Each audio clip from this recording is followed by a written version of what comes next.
Hey guys, this is going to be just the absolute weirdest shit you've ever heard. This is not part of the Historical Quarrel series. This is just random tangents. I'm just trying to have fun practicing, getting better at talking in a podcast format. It's weird for me still. That first episode was super rough. It's going to probably still be rough for the next few until I really get down my jokes and everything that I want to do. Anyways, here is just a little excerpt of me practicing, and then I get into this really weird Google tangent. I mean, like, it starts off as a tangent about, like, you know, how wars just kind of start off with some petty bullshit, like goat fucking, and then I look up and I'm like, man, I was just wondering, like, man, how long ago did we start, like, goat fucking? Like, why is that, like, such a common term that I feel like everyone sadly resonates with? And then I looked it up, and now I realize. And anyways, please enjoy. I think this is funny. I hope you guys also find it funny. So I'm gonna talk. I'm gonna try and listen to this, figure out where I am the most calm. Because if I sound calm and inviting, it's easier for people to listen to. They're not gonna just, like, hop on, hear the first few things that I say and be like, he sounds like he's gonna cry any minute. Like, what the fuck is wrong with him? So I'm gonna change positions here quite a bit. There's a few different ways I can go about this. Primarily, it's probably best if I keep the mic about right here, length's way away from me, and then I'll just fucking go with it, because I do this for fun. I'm not doing this just to, like, get famous. I'm doing this because I'm bored and I need to do research on the book I'm writing anyways, and that book involves me studying a lot of war tactics, and so we're going to be learning about war and about stupid petty conflicts that we went into in history just because, like, some leader was like, hey man, you fucked my goat, and they were like, no I didn't, and then they see the condom left by the goat and they're just like, okay, who fucked my goat? Okay, like, if you didn't, there's a condom there, someone fucked the goat. And one of y'all bitches is about to tell me, if you don't, I'm gonna send, not myself, but, like, all of my men to go, like, fight all of your men. And, you know, just because I can. Because someone fucked my goat, so fuck you guys. And then, like, if that guy doesn't actually start the war, the other guy is gonna be like, well, you accused me of fucking your goat.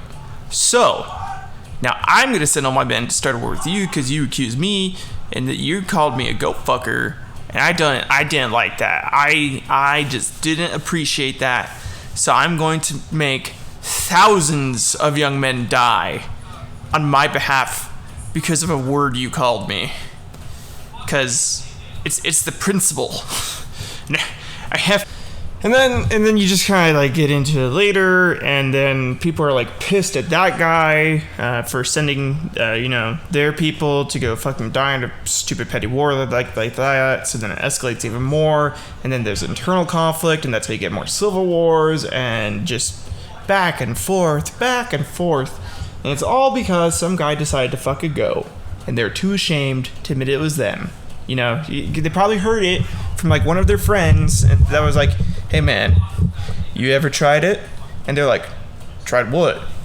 Goat puss. And the guy's like, ew, gross. No, of course not. But then their friend's like, dude, just like the real thing. And then he's like, really? And then his friend's like, yeah, just like the real thing. You won't even be able to tell the difference. Like, that good. And so then he actually goes and tries it, and he's like, oh man, that was good. And he kind of keeps doing it, but then he starts noticing he gets lumps on his dick, and so that's why the first new condom was invented, you know, like, back then. And he fucks the goat with the condom, and then the king guy at that point, but he had heard about the condom, and was like, whoa, why is there a condom by the goat? What the hell? That's my favorite goat.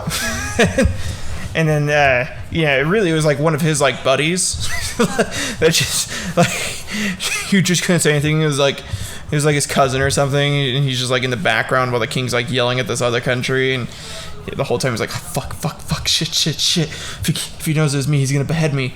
And like, so that just gets like all he just like lets thousands of people die just to kind of keep his shame. Probably like his life. So kind of fair. At the same time, he shouldn't be fucking goats. Super gross. God, yeah, a bunch of goat fuckers back then, man. Just so many people. I mean, there's a fucking reason we learned how to get milk out of those animals. So, people were doing nasty ass shit. Like, they had to have been. It wasn't just survival. We have always been disgusting. And you know what? That's a good thing. Alright, so I decided to just fucking look it up. Bestiality in history. This shit started like over 25,000 years ago, apparently. There's plenty of cave paintings which show sex with animals moving forward. There's 7th century BC cave painting showing a man's penis being inserted to a vagina/anus of a donkey. So it was the donkey first, not the goat. So it was donkey fucking and then goat fucking. King Hammurabi, who lived between 1955 to 1913 BC, stated that anyone engaging in bestiality should be killed. He was fucking right. Like, oh my god, I can't believe like that had to be stated. That must have been like happening so often that Hammurabi felt like it was necessary to state like, hey, fucking don't. God, it must really feel like the real fucking thing. Like, holy shit, that's so crazy. Anyways, 13th century BC, the Hittites had rules about which animals you could have sex with. Oh my god. They're like, hey, so you can have sex with these animals, and these ones are going to be forbidden, and we'll kill you guys if you have sex with these ones. But like these animals, go ahead, fuck them, like, it's good shit. God damn, dude. In ancient China, men were having sex with geese. Oh my god, really? Just before orgasm, they'd break their necks, causing the cloacal sphincter to constrict and spasm and clap down on their penises. Oh my god, no way! Dude! The practice was also present much later in Parisian brothels using turkeys. Holy fuck. Dude, we are so gross. Oh my god. Like, I'm not making this shit up. Like, then again, I am getting this just off of like WordPress, so who knows how accurate this shit is. But I mean, this sounds pretty believable, so let's just go with it, okay? In ancient Egypt, we find bestiality recorded in hieroglyphics, and some rulers had a reputation for animal sex. Despite it being punishable, it's known that men had sex with cattle and other large domesticated animals, and women had sex with dogs. No. Oh my god, dude. Rulers just had a reputation for doing it. It was that common practice, guys. Like, that's so fucking crazy. Okay, let's continue. Egyptians are reported to have mastered the art of sexual congress with they fucked crocodiles, dude. No way. This was accomplished by turning the creature onto its back, rendering it incapable of resisting penetration. No. Oh my god, they raped the crocodiles, dude. No wonder they hate us. Oh my god. Oh, dude, this form of copulation was believed to bring prosperity and restore the potency of men. Oh man, that's so sad. Those poor crocodiles. No fucking way, dude. Holy shit. In ancient Greece, we find mythology featuring sex between animal and human, such as Leda and the Swan, in the story of Pasiphae, or Pasiphae, I can't pronounce the name, who cares, who fell in love with the bull. She hid inside a wooden cow and copulated with the, oh my god, she fucking catfished a bull into having sex with her. What the fuck, dude? Bestiality took place during religious ceremonies and celebrations, and we have explicit imagery of men and women having sex with animals. It was believed that bestiality was a cure for nymphomaniacs, as was the case in ancient Egypt, and unusually bestiality was never punishable by death in ancient Greece. Fucking Hammurabi had it right, man. How? They had it right like 1,000 years before them. It degraded into that. How the shit? Oh man, that is disgusting. Okay, in Rome, we again find bestiality in mythology and is widely practiced amongst shepherds. Yep. Okay, here's the sheep and goat fucking. Women were known to keep snakes that were trained to coil around their thighs and slide past the lips of their vulva, in keeping with other awful amusements. That is disgusting. That is scary to me. They also admitted the idea of animals raping women for so-called entertainment. Oh, that's horrible. At the start of the Roman Empire, bestiality was only illegal in the case of sodomy, but it was later distinguished from sodomy and made punishable by death. Thank God. Okay, that's good. As Christianity grew, the Bible and other teachings started to have more influence over societal attitudes. It was taught that man must conquer his beast instinct in order to be closer to God, that sex with animals would upset the natural order of things, and that Satan may appear as a beast, thus tricking you into sleeping with the devil. Wow. Holy fuck. For it to become, like, normalized bad, people had to think that they were going to be tricked into fucking Satan. Which is like, why would Satan come to you in the form of a beast anyways? He would totally appear to you in the form of, like, the hot, like, whatever you desire, right? Like, man, you want like some gorgeous chick, he's gonna be a gorgeous chick. Or she. It could be she. Who knows? I mean, you know, like, who knows if they're real anyways. So, but that's just fucking crazy that it took that long for, at least that culture, like for the Romans and shit. That's wild. They're also saying they'd like to make a note that in early Christian church, sex with a Jew was considered to be a form of bestiality and was punished accordingly. That's awful. Wow. They're not... That's terrible. Oh my god. Okay.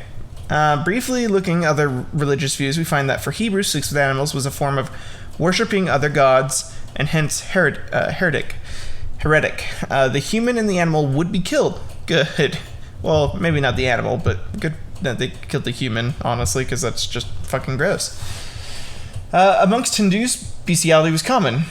No way. Oh, God. Okay, here we go again. With betrayals appearing in temples, sex with an animal was thought to be sex with a god, incarnated in the form of an animal. I guess that's probably why the Greeks did it, too, because they were like, oh, man, I'm getting to fuck Zeus. Cool. Sex with an animal, sex with a sacred cow or monkey was said to bring good fortune.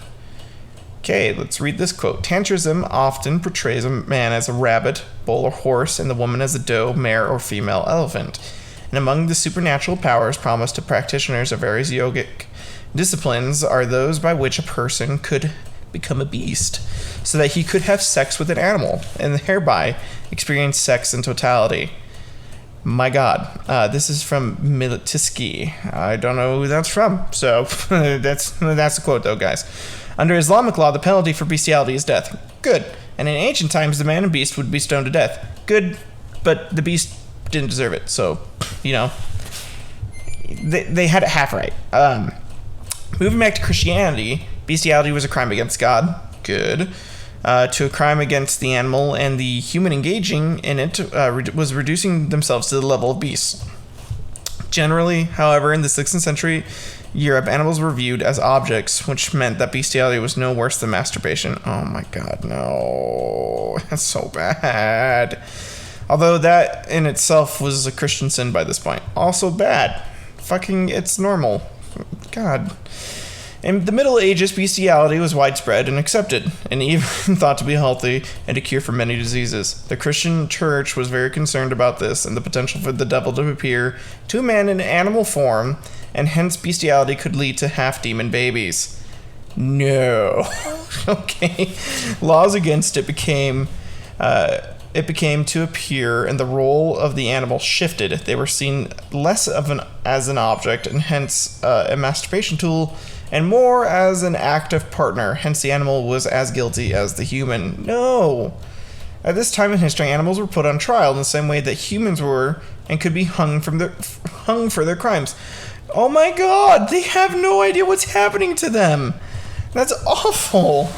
Even if not found guilty, you couldn't use the animal as food because of a belief that bestiality left something human in the animal. I mean, yeah, probably their cum, like, oh man. Hence, to eat it would run the risk of cannibalism. No! Oh my god, no! I mean, fuck, man. I've never wanted to be, like, a vegetarian more than, like, while reading this. Like, I'm kind of getting it, but mostly because these animals are just getting raped. Like, this is terrible. I'm only laughing because it's just wild how fucking ridiculous this was back in the day. In the Renaissance era, there was an active prosecution of people engaging in sex with animals. And the high point of bestiality trials coincided with the high point of the witch hunts. I mean, good that we're, really getting rid of bestiality at this point, but holy shit, witch hunts, man, those were crazy. In the UK, in 1533, bestiality became a felony without benefit of clergy and was described that as detestable. Alright, and abdominal vice, so much so that it was the sin that wouldn't be named. Okay, good. Committing this atrocious crime was not just breaking the law of the country, but was breaking the law of God, the natural order of things. This concern with the human-animal boundary has also been used to explain medieval Europeans' fear of werewolves and their preoccupation with monsters and mythical beasts. Margot de Mello.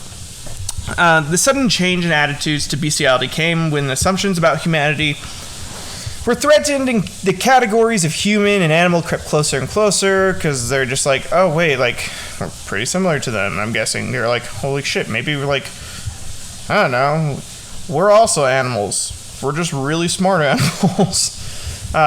This meant that animals became a threat to the boundary between man and beast, and bestiality could obliterate this line altogether.